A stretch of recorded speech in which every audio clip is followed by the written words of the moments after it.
नमस्कार साथियों, T4 teacher के यूट्यूब चैनल पर आप सभी का हार्दिक स्वागत है। आज के इस वीडियो में हम शिक्षक भर्ती वर्ग 3 पर्यावरण अध्ययन ईवीएस के 15 महत्वपूर्ण प्रश्नों को हल कर रहे हैं और आज का हमारे ये वीडियो नंबर 16 है। चलिए आज के इस वीडियो को शुरू करते हैं। वीडियो पूरा देखिए, वीडियो पसंद आए तो वीडियो को लाइक, शेयर और सब्सक्राइब कर लीजिए चैनल को, ताकि ऐसे वीडियो आपको मिल सके। आगे बढ़ते हैं प्रश्न संख्या 1 की ओर। आज का पहला प्रश्न है, मध्य प्रदेश में कौन सा शहर झीलों का शहर कहलाता है। यहाँ पर आपको बताना है कि मध्य प्रदेश का ऐसा कौन सा शहर है जिसे झीलों का शहर कहा जाता है। उज्जैन को, इंदौर को, ग्वालियर को या फिर भोपाल को। तो इसका राइट आंसर जो हो जाएगा, झीलों का शहर कहा जाता है भोपाल को। राइट आंसर ऑप्शन डी सही जवाब रहेगा। अगला प्रश्न, प्रश्न संख्या 2, निम्न में से कौन सा सागर यूरोप को अफ्रीका से अलग करता है। काला सागर, भूमध्य सागर, लाल सागर या फिर अरब सागर। तो यूरोप को अफ्रीका से अलग करने वाला जो सागर है वो भूमध्य सागर है। करेक्ट आंसर हमारे दूसरे प्रश्न का ऑप्शन बी बिल्कुल करेक्ट आंसर रहेगा। अगला प्रश्न, प्रश्न संख्या 3, यहाँ पर आपको दे रखा है प्रश्न संख्या 3 में गैसीय अपशिष्ट है। गैसीय अपशिष्ट बताना है। ऑप्शन ए है घरों की नालियों का गंदा पानी, बी है सब्जी तथा फलों के छिलके, सी है खेत खलिहानों से निकलने वाला कचरा, डी है लकड़ी कोयला से जलने वाला धुआं। तो यहाँ पर बात गैसीय अपशिष्ट की हुई है, इसलिए इसका करेक्ट आंसर ऑप्शन डी के साथ रहेगा। लकड़ी कोयला से निकलने वाला या जलने से जो धुआं निकलता है वो गैसीय अपशिष्ट के अंतर्गत आएगा। विकल्प डी आपका राइट आंसर रहेगा। अगले प्रश्न की ओर बढ़ते हैं साथियों। प्रश्न संख्या 4, जब एक जीव लाभ लेता है बगैर दूसरे सहवासी जीव को प्रभावित किए तो क्या कहलाता है। तो उसको कहा जाता है सहभोजी। राइट आंसर आपका विकल्प ए बिल्कुल करेक्ट आंसर रहेगा। अगला प्रश्न, प्रश्न संख्या 5, नेक्स्ट क्वेश्चन प्रश्न संख्या 5 है, निम्न में से किस मिट्टी का विस्तार भारत के सर्वाधिक क्षेत्र पर है। भारत के सर्वाधिक क्षेत्र पर किस मिट्टी का विस्तार है। ऑप्शन ए है जलोढ़ मिट्टी, बी है काली मिट्टी, सी है लाल मिट्टी, डी है बलुई मिट्टी। तो यहाँ पर इसका करेक्ट आंसर हो जाएगा जलोढ़ मिट्टी का विस्तार भारत के सर्वाधिक क्षेत्र पर है। राइट आंसर ऑप्शन ए इसका करेक्ट आंसर हो जाएगा। अगर यहाँ पर बात की जाए काली मिट्टी, काली मिट्टी किस फसल के लिए उपयुक्त होती है। तो काली मिट्टी नोट कर लेना है, कपास के लिए सर्वाधिक उपयुक्त होती है। काली मिट्टी किसके लिए उपयुक्त होती है। तो कपास के लिए सर्वाधिक उपयुक्त होती है। कभी कभी प्रश्न ऐसा भी आ सकता है कि जलोढ़ मिट्टी भारत के सर्वाधिक क्षेत्र पर है, इसका प्रतिशत कितना है। तो ये लगभग 40 से 45% भाग पर क्या है, यह फैली हुई है। यह सर्वाधिक क्षेत्र पर कितने परसेंट है, यह 40 से 45% भाग पर जलोढ़ मिट्टी का विस्तार है। चलिए आगे बढ़ते हैं प्रश्न संख्या 6 की ओर।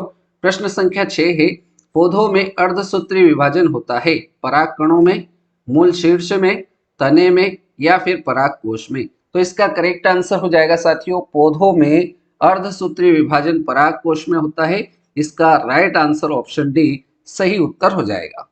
अगला प्रश्न, प्रश्न संख्या 7, प्रश्न संख्या 7 है, ज्वार नियंत्रण जिसको बुखार बोला जाता है में आमतौर पर सबसे अधिक प्रयोग की जाने वाली औषधि है। आपने देखा होगा कि जब आपके घर पर किसी सदस्य को बुखार आ जाता है तो सबसे पहले आप कौन सी दवाई के बारे में बताते हैं। तो सबसे पहले आप नाम बताते हैं पैरासीटामोल ले लो। और इसका करेक्ट आंसर ऑप्शन बी सही जवाब हो जाएगा। चलिए आगे बढ़ते हैं प्रश्न संख्या 8 की ओर। नेक्स्ट क्वेश्चन, क्वेश्चन नंबर 8, मानव रुधिर वर्ग की खोज सर्वप्रथम किस वैज्ञानिक ने की थी। यहाँ पर आपको बताना है कि रुधिर वर्ग की खोज किस वैज्ञानिक ने की थी। तो रुधिर वर्ग, मानव रुधिर वर्ग की खोज सबसे पहले लैंडस्टीनर ने की थी। ऑप्शन सी आपका करेक्ट आंसर हो जाएगा।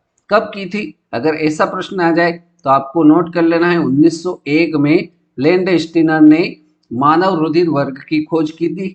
और मानव रुधिर वर्ग को 4 भागों में बांटा गया है। 4 भागों में उन्होंने विभाजित किया है। कौन कौन से हैं, एक आपका ए है, बी है, ए बी है और एक आपका ओ ग्रुप है। ठीक है, यहाँ पर एक प्रश्न बनता है सर्वग्राही, सर्वग्राही आपको पूछा जाएगा। सर्वग्राही कौन सा ग्रुप है, कौन सा रक्त समूह आपका सर्वग्राही होता है। तो सर्वग्राही याद रखना है, ए बी सर्वग्राही है। सर्वदाता एक आपको आता है, सर्वदाता रुधिर वर्ग कौन सा है। तो ओ आपका सर्वदाता है, ए बी आपका सर्वग्राही है। ठीक है, चलिए आगे बढ़ते हैं प्रश्न संख्या 9 की ओर।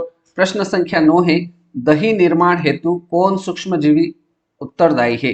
दही निर्माण के लिए कौन सा सूक्ष्मजीव उत्तरदायी है? तो दही निर्माण के लिए कौन सा जीव उत्तरदायी है? लैक्टोबैसिलस। ऑप्शन ए आपका बिल्कुल राइट आंसर हो जाएगा। अगला प्रश्न, प्रश्न संख्या 10। प्रश्न संख्या 10 है, एक कोशिकीय सूक्ष्मजीव है। यहाँ पर आपको एक कोशिकीय सूक्ष्मजीव बताना है कि कौन सा है। ऑप्शन ए है विषाणु, स्पाइरोगाइरा, सी है पैरामीशियम, डी है हाइड्रा। तो एक कोशिकीय जीव क्या होते हैं? जिनके शरीर में केवल एक ही कोशिका होती है और सारी क्रियाओं का संचालन एक ही कोशिकाओं के माध्यम से होता है, तो उसको कहा जाता है एक कोशिकीय सूक्ष्मजीव। यहाँ पर आपका एक कोशिकीय जीव हो जाएगा पैरामीशियम, आपका एक कोशिकीय जीव। ऑप्शन सी आपका राइट आंसर रहेगा। अगला प्रश्न, प्रश्न संख्या 11। बीटी कपास है। बीटी कपास कैसा पौधा है? तो बीटी कपास याद रखना है साथियों, एक ट्रांसजेनिक पौधा है। क्या है? एक ट्रांसजेनिक पौधा है बीटी कपास। तो इसका करेक्ट आंसर ऑप्शन ए सही जवाब रहेगा। अगला प्रश्न, प्रश्न संख्या 12। निम्नलिखित में से कौन सा रसायन आम पकाने में प्रयोग होता है?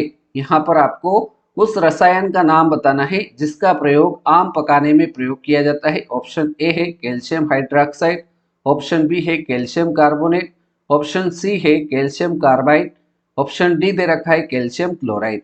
तो यहाँ पर कौन सा रसायन ऐसा है जिसका प्रयोग आम पकाने में प्रयोग किया जाता है? तो इसका करेक्ट आंसर हो जाएगा ऑप्शन सी, कैल्शियम कार्बाइड का उपयोग आम पकाने के लिए किया जाता है। तो विकल्प सी आपका राइट आंसर रहेगा। ठीक है, चलिए इसका अगर सूत्र आपसे पूछा जाए कैल्शियम कार्बाइड का सूत्र क्या होता है, तो ये होता है CaC2। CaC2 मतलब क्या होता है? कैल्शियम कार्बाइड होता है। ठीक है, तो इस रसायन से क्या होता है? एसिटिलीन गैस का उत्सर्जन होता है। कैल्शियम कार्बाइड से क्या होता है? एसिटिलीन गैस का उत्सर्जन होता है जो फल को पकने में सहायक होता है। ठीक है, चलिए आगे बढ़ते हैं प्रश्न संख्या 13 की ओर। प्रश्न संख्या 13 है, कौन सा वायुमंडलीय प्रदूषक अम्लीय वर्षा का मुख्य कारक है? यहाँ पर आपसे प्रश्न कह रहा है कौन सा वायुमंडलीय प्रदूषक अम्लीय वर्षा का मुख्य कारक है? H2S, SO2, HCl या N2। तो इसका करेक्ट आंसर क्या हो जाएगा साथियों? SO2 इसका राइट आंसर हो जाएगा। विकल्प भी हमारा बिल्कुल सही उत्तर हो जाएगा। SO2 किसका संकेत है?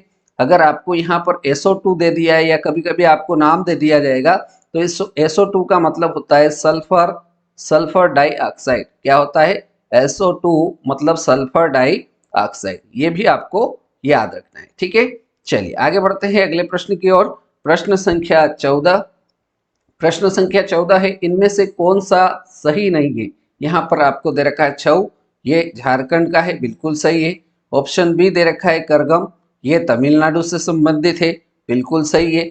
गरबा यह गुजरात से संबंधित है, सही है। लावणी ये आपको छत्तीसगढ़ दे रखा है, तो यह छत्तीसगढ़ से संबंधित लोक नृत्य नहीं है। ये कहाँ का लोक नृत्य है? तो यह आपका महाराष्ट्र का लोक नृत्य है।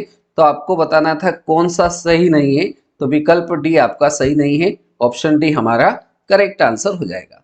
अब बारी है साथियों आज के इस वीडियो के अंतिम प्रश्न, प्रश्न संख्या 15। विश्व विकलांग दिवस कब मनाया जाता है? प्रश्न दे रखा है विश्व विकलांग दिवस कब मनाया जाता है? तो नोट कर लेना है, विश्व विकलांग दिवस 3 दिसंबर को मनाया जाता है। इस प्रश्न का करेक्ट आंसर जो होगा वो ऑप्शन बी बिल्कुल सही उत्तर हो जाएगा। एक चीज यहाँ पर नोट कर लीजिए, जो परीक्षा में पूछी जाती है 29 जुलाई को कौन सा दिवस मनाया जाता है? तो याद रखना है साथियों, 29 जुलाई को अंतरराष्ट्रीय अंतरराष्ट्रीय बाघ दिवस मनाया जाता है। 29 जुलाई को अंतरराष्ट्रीय बाघ दिवस मनाया जाता है। ठीक है, तो इस प्रकार से आज के इस वीडियो में हमने ईवीएस पर्यावरण अध्ययन से संबंधित 15 महत्वपूर्ण प्रश्नों को हल किया। उम्मीद करता हूँ 15 प्रश्न आपको समझ में आए होंगे। वीडियो पसंद आया तो वीडियो को लाइक कर दीजिए, अपने जितने भी साथी हैं उन तक ये वीडियो को शेयर कर दीजिए। चैनल पर नए हो तो चैनल को सब्सक्राइब कर लीजिए और बेल आइकन को प्रेस कर दीजिए ताकि ऐसा नया वीडियो जब भी मिलेगा तो उसका नोटिफिकेशन आपको मिल सके और आप बहुत ही शानदार तैयारी कर सके और आपका सिलेक्शन हो सके। उम्मीद करता हूँ ये सारी बातें आपको समझ में आ गई होगी। आपने वीडियो को पूरा देखा उसके लिए बहुत बहुत धन्यवाद। अगले वीडियो में मिलते हैं इससे ही नए प्रश्नों के साथ। तब तक के लिए जय हिंद, जय भारत, वंदे मातरम।